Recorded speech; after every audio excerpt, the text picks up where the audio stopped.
Bonjour, bonsoir tout le monde.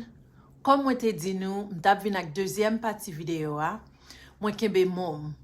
Pour moun qui poko gade premier partie vidéo a, intention ak vidéo ça, c'est pour m'informer et éduquer yon série de moun qui pa jam ko fait expérience ak travail kay moun adapter yon série de comportements et habitudes professionnelles comme yon employé.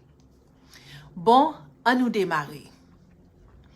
Yon bagay qui vraiment important les wap travail kay moun et qui t'a supposé yon pratique en général, c'est question hygiène. Li important pour pratiquer hygiène. Laver main important en pile. Ti moun yo fragile, ti grand moun yo fragile. Que n'importe microbe ka rentre dans système yo et fait yo malade bien mal. Le moment où rentre vin travail, ou rive en dedans kay moun yo, premier bagay ou ta dwe fait, c'est laver main. Pendant journée, toujours gen pratique laver main. Si ou mwen fatra, laver main. Si ou al nan toilette, quitte se pipi, quitte se toilette, laver main. Gon série de moun, c'est mouye main yo en bas de l'eau et puis yo fini. Non, ou supposé laver main ak savon. Et puis, le wap lave main ou fait 20 secondes ap lave main avant rincer. Dans question hygiène nan, m'a tout dit non. Pas pratiquer bay ti moun yo res non. Si wap boy yon jus par exemple ou bien yon de l'eau, ou fin met bouche ou la dan, pas mette même vaisseau ça dans bouche ti moun nan. Ou pas ka gen yon pomme nan main pour casser un petit morceau là-dedans ak dan pour bay ti moun sa. Si wap bay ti moun sa yon sapi bon, pas chirel ak dan. Essayez utiliser yon ciseau ou bien yon couteau pour chirel pour bay ti moun nan. Kiye wap manger avec la, pas ka même kiye sa, wap retire manger bay ti moun sa. Ou bien, même cuillère ça, ou mette manger dans bouche ti moun nan avec li. Moi dis déjà, li facile pour ti moun yo prend microbe et puis pour yo tomber malade. M'konne que nous sorti dans une culture qui remet partager vrai. Nous remet séparer vraiment. Mais pas fait ça ak ti moun yo. L'autre bagay. Gon série de chaudière moun yo gen la kay yo. Chaudière sa yo rele yo stainless pot. Ça veut dire son série de chaudière ou pas ka passer cuillère fer là-dedans yo. C'est cuillère bois ou bien l'autre type de cuillère pour passer là-dedans yo. Sou passer cuillère fer là-dedans, la grafouille chaudière, li pa vraiment ka servi encore. Normalement, met Kaila, il t'a supposé bao tout détail sa yo. Si yo bo détail sa yo, ou même ou t'a supposé tande, et puis pas faire sa yo mando pour pas faire, peut-être pour pas gâter chaudière moun yo. Pas quitter moun sa, nan besoin parler avec de même bagay la tout temps. En dedans kay moun sa, faut rappeler tout que kay moun nan c'est kay privé que lié ou même c'est ou même qui étranger en dedans kay la. Donc essayez pas jamblier ça. Toujours servi comme yon étranger.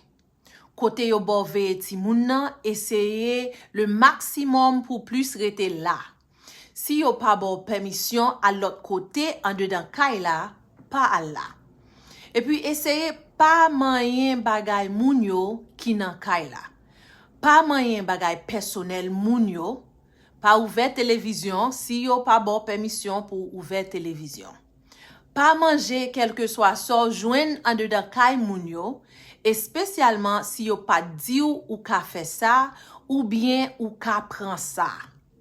C'est dans yon environnement travail que ou ye, c'est pas vraiment la caille zami ou bien la caille famille que ou ye.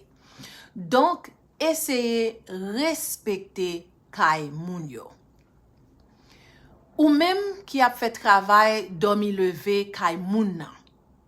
ou ta supposé connaître, mais exactement à qui l'heure ou fin travail pour journée, le tout moun dormi ou ta supposé à reposer tout, si travail ou pas inclus lever dans mi-temps nuit là. Moun qui gen espace la kayo yo capable bon propre chambre pour dormir et ou cap même gen propre toilette pa en dedans kay la. Toujours suivre principe moun yo en dedans la kayo. Même le ou gen propre principe pa lor dormi la kayo, ça pas vle di ou ap kembe même pratique sa yo en dedans kay moun na. Donc, avant mette yon bokit, yon kivet bo kaban nan pour pisser le soir, en guise que ou lever al nan toilette là, tant pri, mande met kay la, si ça pas déranger. Mande yo, est-ce que c'est yon pratique que yo familier avec? Mande yo, est-ce que yo même yo fait ça? Moun nan pa ka prantan sou ou, et puis jwen yon bokit pisse en dedans chambre nan. Haïtienne qui levé ici aux États-Unis, qui pas vraiment gen expérience vivre en Haïti, yo pas kon genre de pratique ça. Dans l'année 2025, yo pas kon moun qui vraiment pratique genre de bagay ça. Peut-être ti grand moun qui gen problème blad pipi, qui peut-être pas gen tan rive dans toilette là à l'heure, qui ka fait yon bagay comme ça. Donc pas quitter ça vin yon surprise pour moun nan. Mandel, est-ce que c'est yon bagay qui normal? Est-ce que c'est yon bagay li toléré ou bien accepté? Pour m'fini, gen de moun wal travail la kay li, malgré travail la ka pas facile, mais parfois ça compte pi gros et pi belle expérience que ou fait comme première expérience dans pays a. Si ou joine ak yon bon moun qui comprend nous et nous entend nous bien. Des fois, moun sa yo tellement bien servi ak ti moun yo, toute famille vin remen et à l'aise avec. Travail en dedans kay yon moun pas facile. Mais lor joine ak yon moun qui remen moun, qui apprécie moun, qui yon bon moun, c'est yon bénédiction. Moi souhaite tout moun qui joine ak yon bon moun, traite yo bien, respecte yo, et fait expérience lan yon soulagement pour yo. Si ou gen yon bon moun kap ede ou ak ti moun yo, mette yon ti lumière sou yo dans section commentaire là. Et si nous gen l'autre conseil que m'pa dit, pas négliger écrit yo en bas post là.